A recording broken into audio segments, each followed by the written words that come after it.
I want you to be able to have a life that, while yes, there's a lot of responsibility on your shoulder, that you can have joy, that you can laugh, that you can continue to grow and dream. But you have to start now. You can't keep putting it off.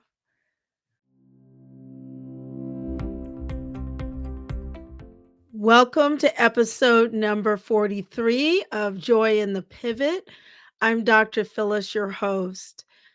I have been thinking about you this week and been very prayerful, thinking about what is it that I want to share. And it made me think about, I was on Instagram earlier today, and one of the content creators is great. She shares information about being a mom of older kids, adulting kids, and her handle is Mom of Bigs. And so I want to give her a shout out. And in the post that I read today, she talked about like being a mom is like having 137 tabs open at one time. And I think about, be that on the computer screen, you're on the computer, you have tons of tabs open at one time. And that's so true. That's very, very true. And I think that we as Christian women have so many tabs open at one time. And I think it's important to acknowledge that. I just wanted to think of, just again, thinking about you today. I want you to stop and think about, how many tabs do you have open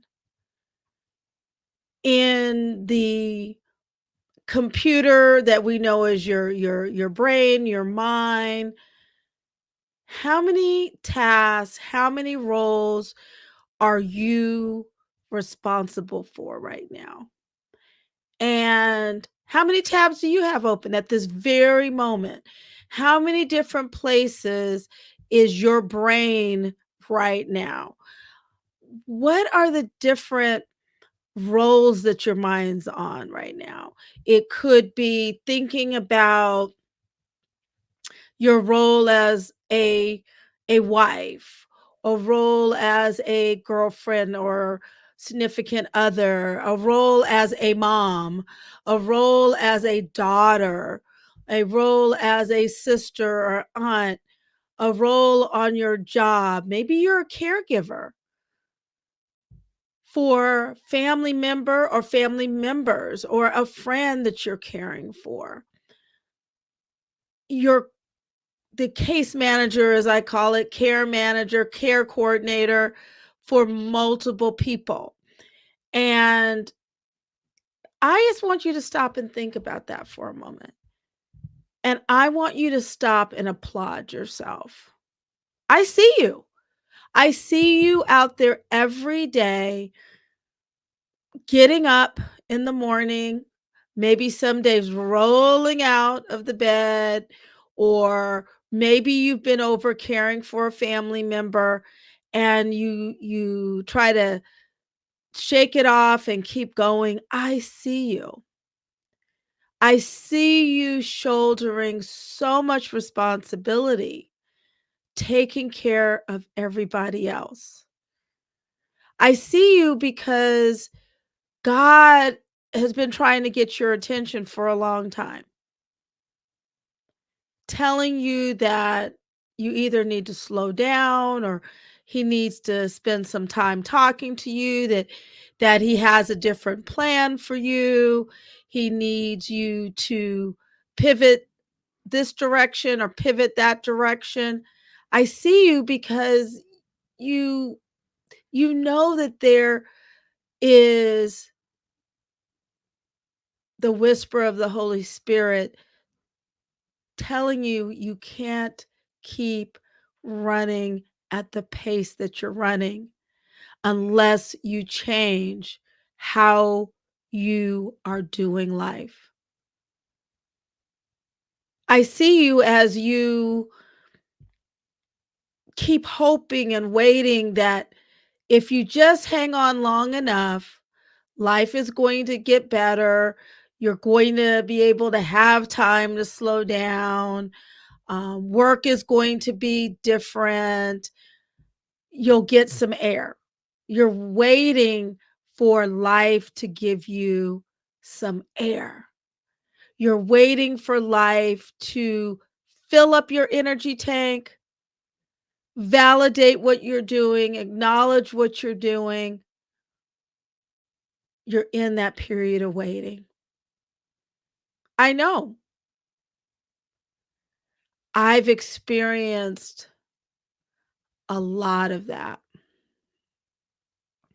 And I want to talk to you today because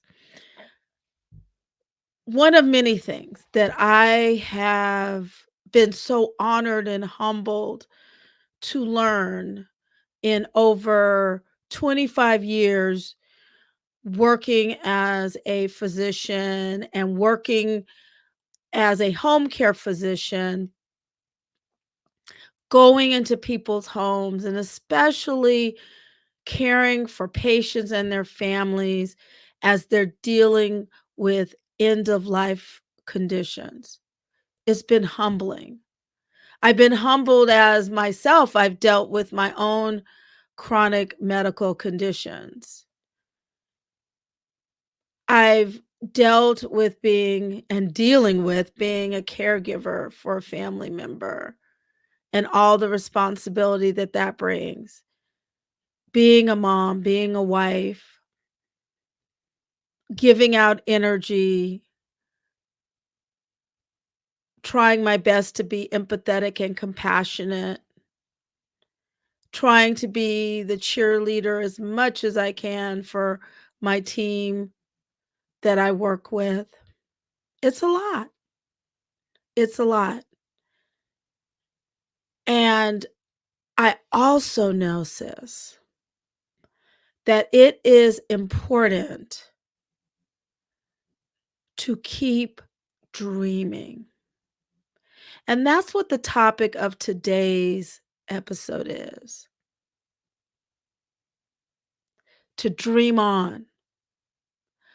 Don't miss the forest for the trees. How many of you have heard that? Have you heard that saying? I know it's an older term, but it means it's important to not get so caught up in the trees that you see ahead of you or the trees that you're in the midst of that you miss out on the big picture.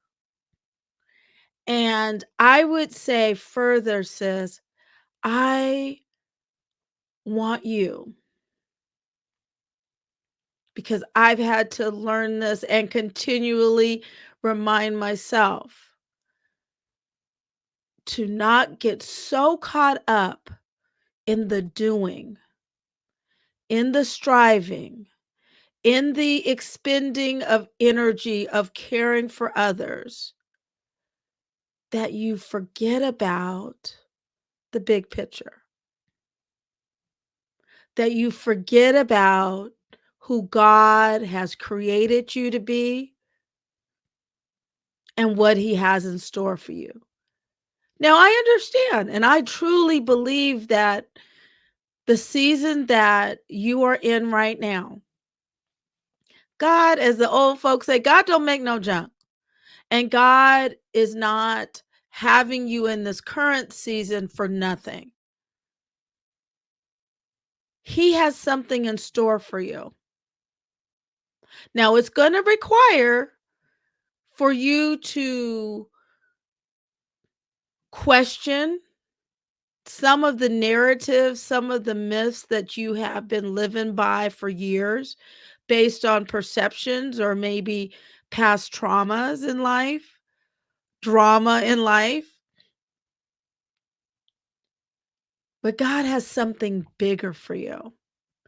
And I mentioned my years working as a home hospice physician because I have taken care of not just patients in their 90s or in their 80s.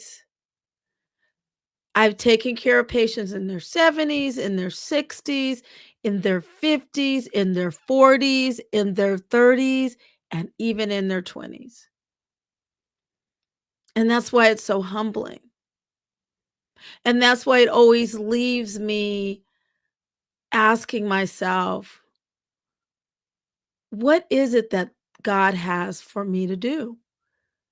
Have you ever asked yourself that question? Or are you putting it off till tomorrow? Because we tend to, in the world that we live in, we put things off. We put them off. We say, we'll think about it tomorrow. We'll do it tomorrow. And I don't mean to be, I'm not being morbid. I'm just saying that none of us know how long we're going to be here.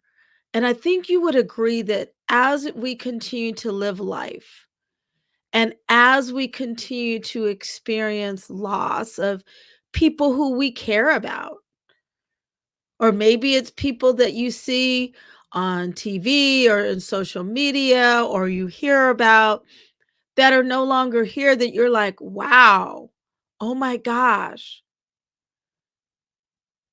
I can't believe they're not here.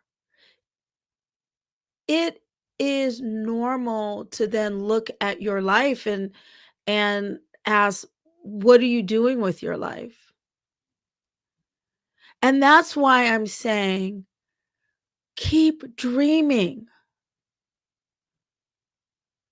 Don't just assume because you've hit your 40s or older that that's it. And I think, we used to talk about midlife crisis. I haven't heard about that as much anymore. And I really feel that it's this crossroads of life that you realize that you have likely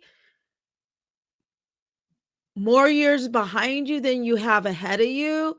And if you don't process it right, if you don't pray on it, it's easy to channel that energy in the wrong way, in the wrong direction, be it spending or breaking off relationships that you've had for years, or getting angry at your current life and just like, I'm out of here, and doing something just totally on the other spectrum.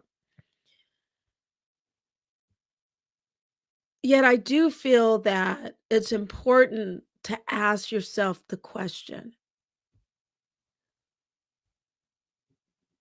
what is it that you want to see in your life? How do you want your life to be? When you look back over your life, whenever that time is, what is it that you want? I always think about the patients I've had that talk about the good life they've had. I remember going through the journey with my mom, and she did her own life review, thinking about how she had spent her life.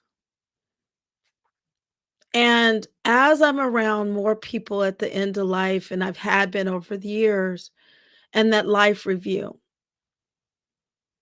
I decided, and I encourage you, don't wait until you based on human understanding of physicians, other medical clinicians, feel that you are at the end of your life. Don't wait until then to ask yourself,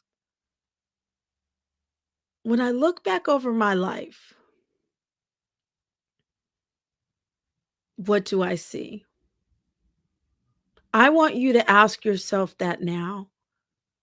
Don't keep putting it off, saying when the kids get older or when the kids get on their own or when this is taken care of or when I retire or, you know, don't wait for that, sis.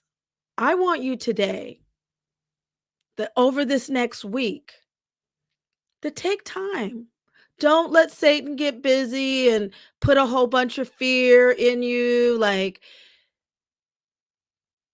go through the process. Trust the process. Trust it. Get quiet. Grab a cup of coffee, your water, grab some tea, get outside, go in a corner, whatever you need to do. And ask yourself when you look at your life, whenever that time comes, what is it that you want to be able to see? What is it? Is it going back to get another degree? Maybe you've always wanted to get a particular degree. Maybe you've always wanted to go back and get that bachelor's or the associates or that certification or your doctorate. Maybe you always wanted to pursue your music. Maybe you always wanted to pursue painting or dancing or singing. Maybe you always wanted to have your own little shop. You can do almost anything online now. Maybe your crafts. Maybe you want to sew. Maybe you wanted to volunteer. Maybe you wanted to write that book. Maybe you wanted to do your own podcast. Do it. Dream big. Don't put it off because there will never be a perfect time. I think you would agree, right? There's never a perfect time. All we have is today. And if we do a little bit every day by giving ourselves permission, because it's scary. It's scary to think about life. And as we move on in life, as I mentioned earlier, as we see friends and family who are getting sick or just out of the blue, they've passed away. It freaks us out. It's just wild. And so I don't want you to run and hide, like that ostrich, put your head in the sand and jump into a bunch of different tasks, be it work or just blindly just running in and jumping into a whole bunch of things to try to stay numb and in a state of denial. You're still here. Your kids, as they become adults, I tease my kids and call them baby adults because I say they're adulting. They're getting there. But I always say now, when you fully get out on your own, you're an adult. I tease them. But I've had to learn that the best gift that I can give them as they get older is let them have their own journey. And as I free up space for them to do their thing, I have more space to come back and reconnect with God's plan for my life. As I've shared, I'm a caregiver or care partner, supporter for a family member right now, and it can be rough. I would have never believed I was doing it, but I'm going to do it because that is what family's about. and I know that this family member would do it for me. So I'm gonna do it. Unapologetically, that is my role. But I also have to realize that I have to set boundaries on what my role is because I don't know about you, but I know the way I'm wired. I will easily take responsibility for the outcome, the person's success. And just like I mentioned with our kids, there's a point in time where you have to say, Lord, okay, I'm going to do this part. And they have to be responsible for their part. And that frees up space and gives me the permission to focus on what God has for me to do. At work, there was a point where I had to say, I'm going to be responsible for what I'm responsible for, how I show up. And I have to let everyone take responsibility for their actions. My mama used to always say every tub has to sit on its own bottom. It's one of those Southern sayings. And be it in my marriage, I realized that each person has a role and responsibility. And it's not about trying to control the other person or manipulate the person. And that comes out into a whole bunch of different relationships. But we have to determine what our role is in all of these relationships, be them personal or work or in our community, so that we have the space to do what God has for us to do. I say all this is because I want you to dream big. And as I said earlier, it can be scary.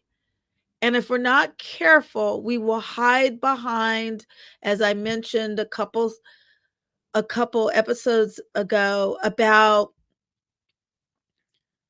hiding behind labels that we put on ourselves. And I'll say we hide behind roles, or we hide behind a bunch of doing or striving.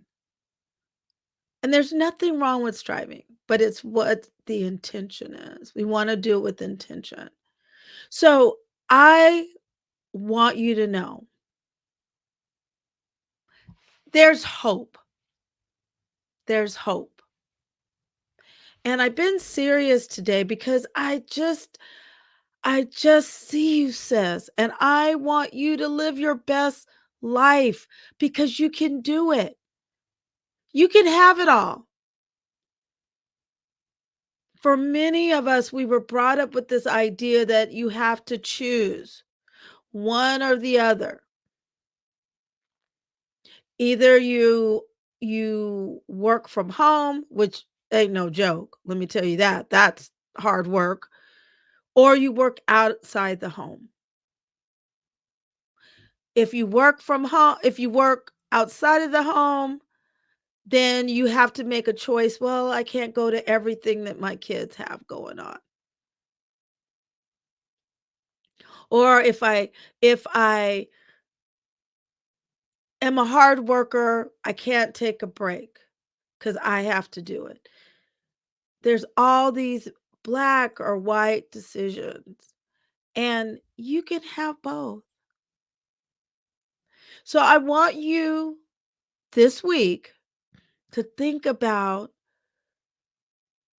even before, as I said, before you think about your big dream, is stop and ask God, Lord, what, who have you created me to be? And I've been doing all these things. I've been playing all these roles up to this point in time in my life.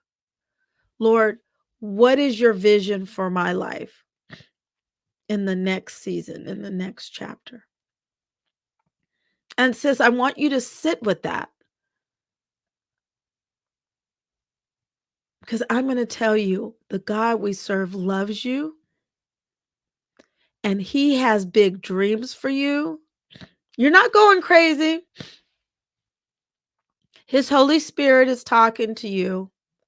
He has big goals and dreams for you. He just needs you to get out of the trees so he can show you the forest. You deserve it. I want us to have our best life. This is the life we know about. I want you to be able to have a laugh, have a laugh. That is true. I want you to be able to have a life that, while yes, there's a lot of responsibility on your shoulder, that you can have joy, that you can laugh, that you can continue to grow and dream.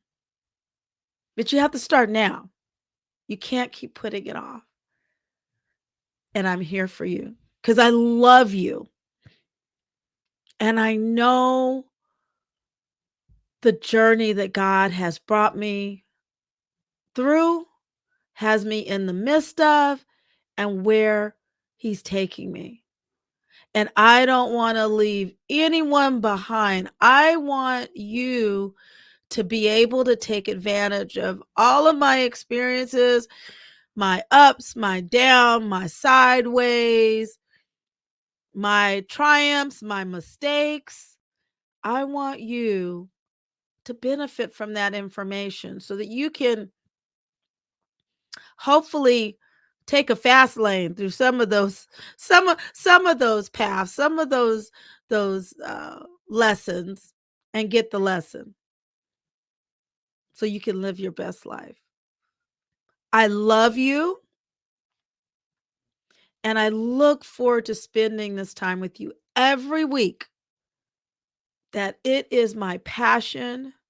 I feel it is my calling at this time to help you live your best life with intention and presence, with priority, with permission, with purpose. And how do we do that? By pivoting our spirit, pivoting our mind, so we can pivot into God's purpose. I love you. Have an awesome, awesome week until I see you again here, enjoying the pivot. Bye now.